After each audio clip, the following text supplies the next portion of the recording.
Godslain, and I absolutely love that you can ride Torrent in this fight. It makes it so much more fun.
Alright, following the events of last episode, when Melina sacrificed herself to burn down the Erdtree, we awaken in the Legacy Dungeon, the epic sky garden of Crumbling Farum Azula.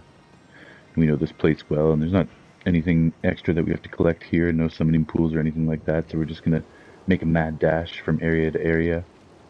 Try to sneak past these guys, but it's hard to get past them without them spotting you. Yeah, a couple have followed me anyways.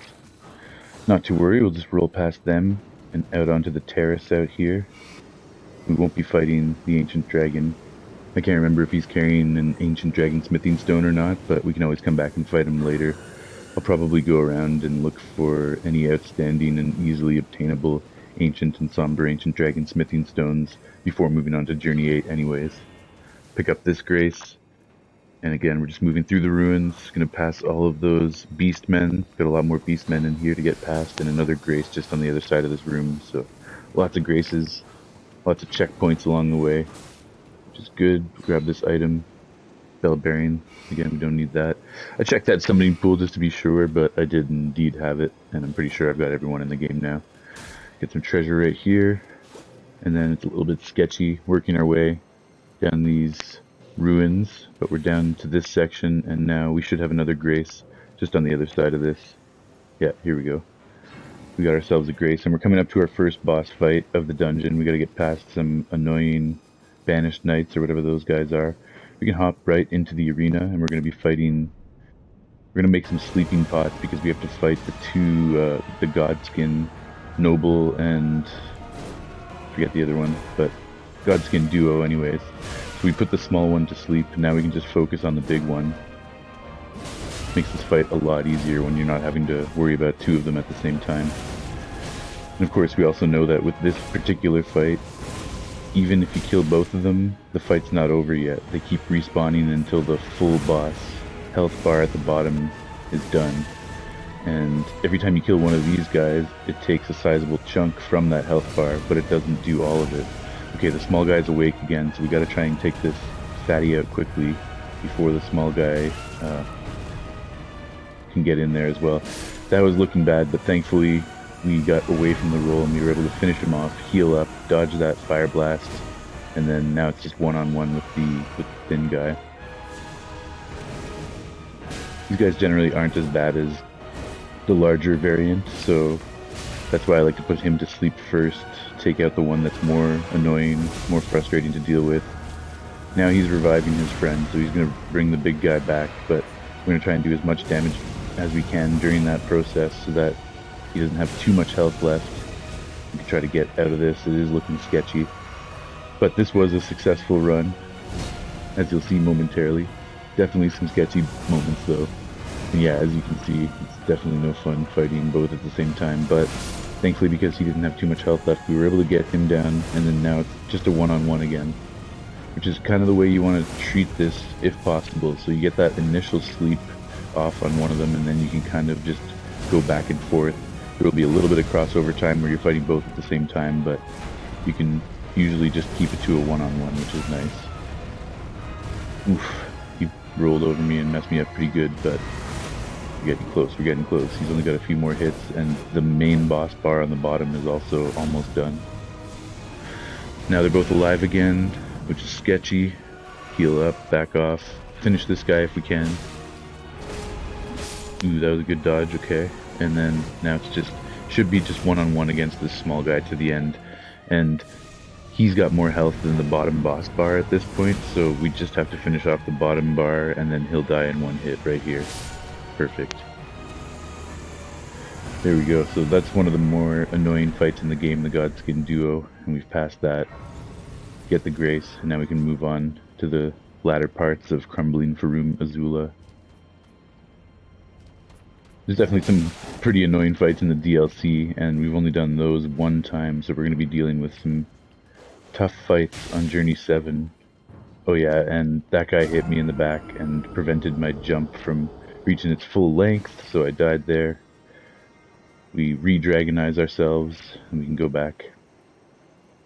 But then I accidentally forgot to grab my runes right there, so I was like, whatever, it's not even a big deal. I already have full levels, so many smithing stones, so many of every item. It's only a couple million runes or whatever, I don't even remember, but it wasn't anything significant, so we just decided to leave it behind. And we just kept trekking through the dungeon out onto this terrace here. We're not going to fight the Crucible Knight. We'll just jump down, grab the Grace, and then this section here is particularly nasty. You have a whole bunch of birds chasing you and lightning shooting off everywhere from this ancient dragon.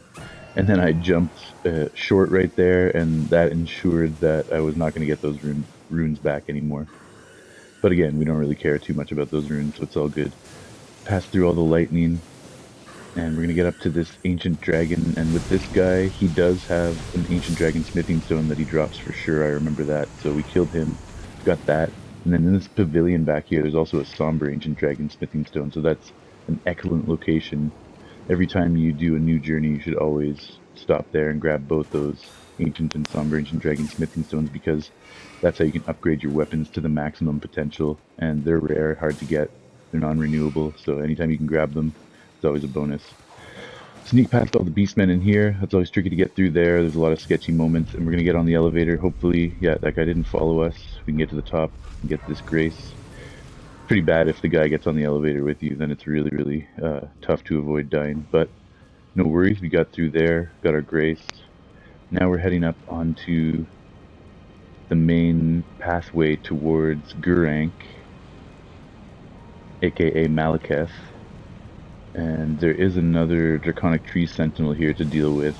Now you don't have to fight this guy, but it's kind of annoying because this is a hard boss fight, the Maliketh fight, and you don't want to be trying to pass this Draconic Tree Sentinel every single time you go to fight him, so we're just going to stop for a moment and take this guy on. He did get us that first time, but I'm pretty sure this time we returned the favor and took him down. I'm going to get him Scarlet Rot right off the bat, so he's taking residual damage from that, which will help us. Thankfully I had my shield bubble, so that big hit that he just didn't do any damage, and we got him Scarlet Rot. So now we can just try to deke and dodge, just gotta do the fight the right way while he takes residual Scarlet Rot damage and we get whatever shots we can get in there. A couple nice shots and dodges. Again, we're getting some good dodges and some good jabs with the katana. A lot of heavy lightning to dodge. We definitely don't want to get hit by that. Managed to get a pretty good fight here. I was happy with it. I didn't take too many hits, so yeah, Draconic Tree Sentinel down, and now as we go on to fight Maliketh, we won't have to worry about him anymore. This is one of the hardest fights in the base game, and I thought I was going to be stuck on this fight for a very long time, but I managed to do it in like 3 or 4 tries or something, so I just had like a really good run, and I was proud of it. Because, yeah, the Maliketh part in particular is not easy to get through. But I managed to just pull off some nice dodges. I did end up summoning Spirit Ash, the Dragon Knight, whatever his name is. Mostly because I've done these fights so many times and I've proven on previous journeys that I can do it one-on-one, no magic, only melee weapons, so we've done it that way plenty of times. I decided, because I'm speedrunning and I'm just trying to get back to the DLC, let me get some help on my side. And I also decided to go and purchase a bunch of smithing stones with my runes, so just in case I lost those, at least I wasn't wasting the money. And as you can see here, we took a few more deaths. I think this is finally the successful run right here. Put all our buffs on, enter the arena, and now we don't have to worry about our runes either because I did buy those smithing stones, so we don't have to worry about getting them back. I'm just going to fight Geraint and Maliketh and focus on the battle. Getting some good energy shots off right there with the katana, the dragon katana. Just trying to keep my distance so I can dodge that stuff because he does hit heavily, even though he's not as bad in this phase as he is when he becomes Maliketh. He can still fuck you up pretty badly. A couple more hits, one more hit, there we go. Now he's Maliketh. Now I'm gonna try to hide behind the pillar and summon Ancient Dragon Knight Kristoff, because I want him to take some of Maliketh's aggro if I can, just so I can get through this a little bit faster. But Maliketh's still going after me.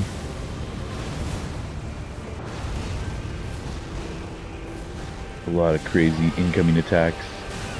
I'm trying to see if I can get him Scarlet Rot. I can't remember if I do or not. Kristoff just got fucked up right there, so now it's just me and Maliketh again. But he did help a little bit because he helped get some of the aggro off.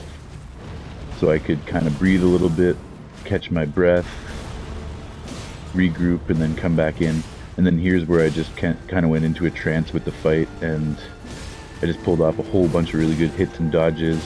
Got a couple little hitbox, lucky little hitbox things. But yeah, I'm very, very happy with how this went, because this fight is one of those fights that you can be stuck on for hours and just be really annoying, and it can kind of ruin a good speedrun experience, because you're like blasting through the game, and then you get here, you can get screwed over. He did try to get me with his last slash there, but thankfully I survived the blast. And then I decided to pick up my 300 or so measly runes. I'm in Legendfeld, and now we can move on to the Ashen City. Grab this Grace at Lanedale Ashen Capital. Now the entire city of Lanedale is just submerged and suffocated and covered in ash, so that's why those summoning pools are no longer available if you didn't get them before this, because now they're all under a big pile of ash, so there's just no way to get them at this point, which is what happened to us on Journey 6. We were left with a few summoning pools outstanding that we just couldn't get. Oh yeah, I gotta stop and look off my favorite balcony here, always, every time I come up to this part of the game. Yeah, now we have all the summoning pools, so we don't have to worry that the city's covered in ash. And we are going to be fighting Gideon Ofnir right here. He can be a bitch with his magic, so you got to be careful of getting hit by all of his spells, but we're just going to rush in, Scarlet Rot his ass right off the bat. And we do nice and chunky damage, so while he's taking that Scarlet Rot damage, we just want to get a few more hits. He does heal right here, as he's known to do, but we got a huge blood proc, which removed a whole bunch of his health again, so that was like an acceptable trade-off, I'd say. And he's still taking Scarlet Rot damage. We're still doing big damage to him. Just a couple more hits to go. He's not going to be able to heal again. He only has one flask for healing. And he's going to hurl all of his magic that he can at us. He doesn't want to die. Now he's hitting us with that huge blast, which is a little bit scary because another one would have killed us. And as we go to heal, he just dies from Scarlet Rot. So that's perfect. We got through the Gideon Ofnir fight. Again, that's another annoying one. It can kind of catch you off guard a little bit. You're like, ah, whatever, this pathetic guy, but then he can fuck you over if you're not careful. We got him, got the Grace. Now we're moving back to the Queen's Bedchamber again, as we did in the last episode, but this time it's the Ashen Capital, covered in ash, of course. And now, as we ascend the stairs to the Erdtree, we will be facing not Morgott, but Godfrey, the first Elden Lord, in the flesh this time. We fought him as a phantom last time, but now we have to fight the real Godfrey. And this is one of the more painful fights in the game. It took me many attempts. I'm not going to show them all here, but I was stuck on this fight for a couple hours. This was the more annoying part of my Journey 7 run, this fight right here. But I'm mostly just going to show the success. I'll show off a couple of deaths, but just see the successful run. I thought this was going to stop my progress, and I would have to come back to this speedrun another day. Because I did speedrun all of Journey 7 on one day, and I was anticipating, after being stuck on this for a couple hours, that I wouldn't beat it all in one day, because I was like, fuck, I'm gonna have to just stop and come back when I have a fresh reflexes, drink some coffee, wake up, have some fresh reflexes one day and get it done. But I actually did manage to get it done late night, and then I was able to move on to the final Radagon and Elden Beast fight, which I love that fight, and that only took like 2 or 3 tries or something. So this ended up, as I said, being the hardest part of the whole Journey 7 speed run. And he's a bitch, and we've now summoned in Kristoff to help with the cause. I did start to get the patterns much better, and I was remembering which moves to dodge and which ways. Still obviously taking some heavy hits here and there, but like that right there, I rolled forward so I could get some damage on him, jump over that because I know that's an area of effect attack. Dodge those axes. Kristoff's getting some hits in. Took some hits there myself. We're gonna back off and heal. More lightning coming in from Kristoff, which is great. Ancient Dragon Lightning. And we're gonna just keep slashing with our Dragon Katana. That's always a scary earthquake attack right there. That could have finished me off. Even at full health, that'll take you out. That's the other thing too, is Godfrey and his second phase, Hoarah Loux, they have moves that will just one-shot you, so your fight can be going amazing, and you'll just get caught in a grab from Hoarah Loux and get killed or something stupid. This was awesome. I managed to stagger him and get a critical strike right there, moving him into the second phase. Now, I want to have Kristoff try to keep his aggro while I stand back and get him Scarlet Rot if I can, because that's going to be a huge help. There's a massive earthquake magma attack right there. Thankfully I was on the outskirts of it, so even while I was Scarlet Rotting him, it didn't affect me. And that was really lucky, because it ended up allowing me to get a couple Scarlet Rot dragon attacks in a row and get the Scarlet Rot on Hoarah Loux. And of course, those big blasts did unfortunately kill Kristoff, and it's just a one-on-one now. I went in for a really bad energy attack there, but it ended up being super lucky because I didn't die. Normally that would one-shot me, I don't know why it didn't. And Hoarah Loux took that last little bit of Scarlet Rot damage, and I prayed to the heavens, thanking the universe for my victory. Legend felled. Finally, that was a tough one and very frustrating, but we got through it.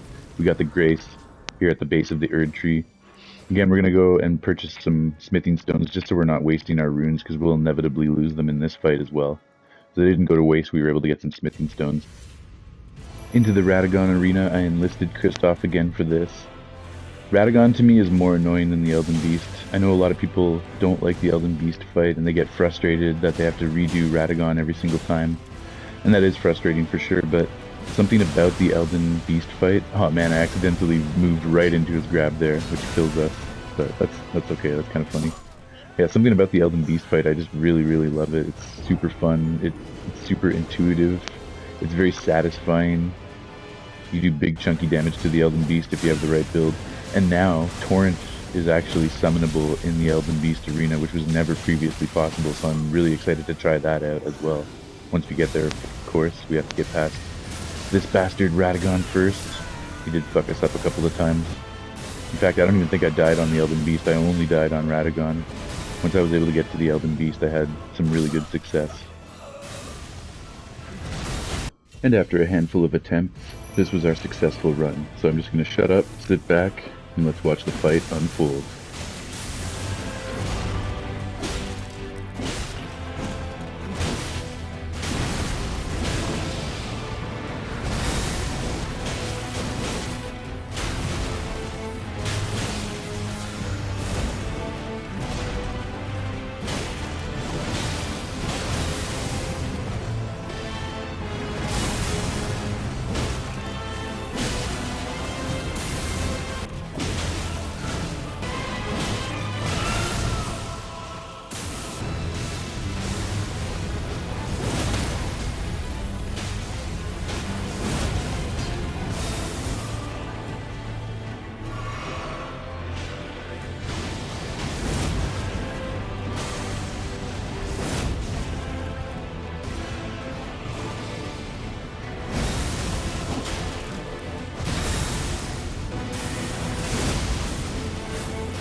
Hell yeah, there it is. Got a little bit sketchy at the end there. He dodged my last shot and almost took me out, but I was able to recover and get the final blow. God slain, and I absolutely love that you can ride Torrent in this fight. It makes it so much more fun. And faster too. It makes it more faster paced as well. No point in beating around the bush. We're just gonna finish off the game right now, mend the Elden Ring. We don't have any of the special runes, so regular ending, and we're not gonna start Journey 8 because we need to now get to the DLC. And if we started Journey 8, then we would miss that opportunity. So we went back to the Grand Lift of Rold and we used the secret Haligtree medallion now that we have both halves. And we were able to enter the hidden path to the Haligtree. There's a whole dungeon inside of this place, but there's also just a straight path to the Consecrated Snowfields. So we're going to avoid the dungeon. Just head right to the snowfields. Got some of these little gremlins to pass by. Roll past them. There's also a giant octopus that falls from the ceiling here, so we're going to move a little bit to the left to avoid him. Through the archway, up the stairs to the right, there will be a grace, and then our exit. Then we don't have to worry about exploring this whole dungeon or fighting the boss or anything. We just exit right here to the snowfields.